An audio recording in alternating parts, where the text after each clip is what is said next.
I missed the most important flight of my career and asked to borrow my parents' car.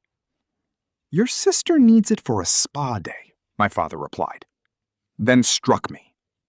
I left without saying anything. 2 days later, my mother called in a panic.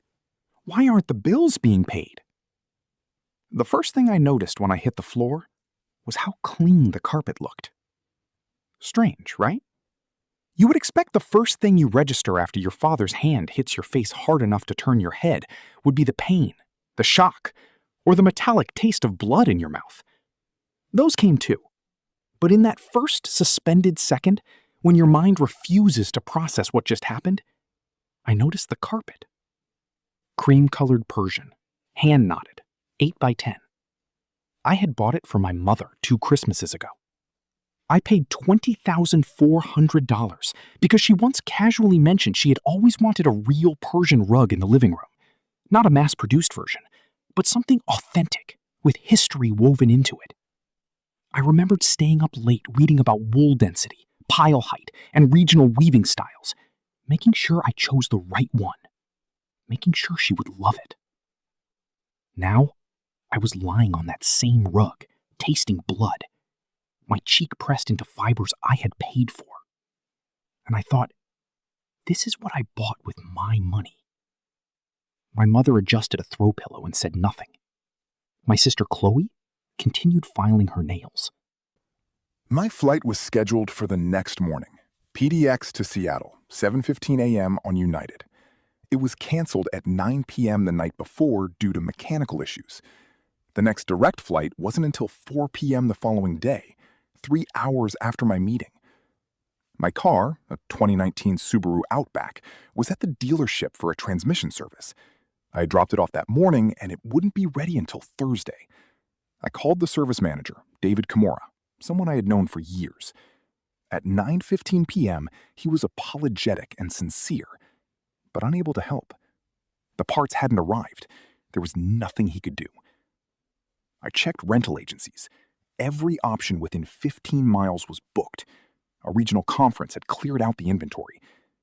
There was one place left, a small, poorly rated company called Pacific Rim Auto Rentals on the edge of the city. They had a single vehicle available, a 2018 Nissan Versa with 94,000 miles. According to reviews, it smelled like cigarettes. The cost was $1,000 for 48 hours due to surge pricing. I reserved it as a backup. But first, I drove to my parents' house. They had the BMW parked in the driveway, scheduled to be used the next day for nothing more than a chakra alignment appointment. At the time, I believed, incorrectly, that when faced with a clear choice between their daughter's career and a non-essential appointment, they would make the reasonable decision. I arrived at 10 p.m. and knocked.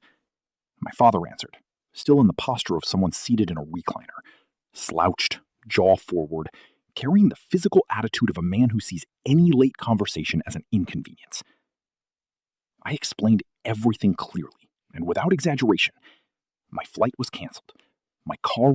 I'm genuinely not sure I felt the pain yet. Adrenaline can do that. I simply looked at all 3 of them, one by one, in that house I was paying for, on that rug I had purchased, inside a life they had built on the foundation of my quiet, unrecognized effort, and I walked out. The Nissan Versa matched the reviews exactly. I paid the $1,000 on my Amex, took the keys from an overnight attendant named Terry, who didn't look up from his phone, and left the Pacific Rim Auto Rentals lot at 11:43 p.m. I stopped at a CVS, bought a bag of ice and lip balm, and sat in the parking lot for 4 minutes, holding the ice to my face and assessing the situation. My lip was cut and swollen, but not severe. My cheek would bruise, but it was manageable. I had reliable concealer, and now a clear reason to use it carefully. My laptop was in my bag. My presentation was backed up in 3 places. My meeting was in about 30 hours. I had everything I needed.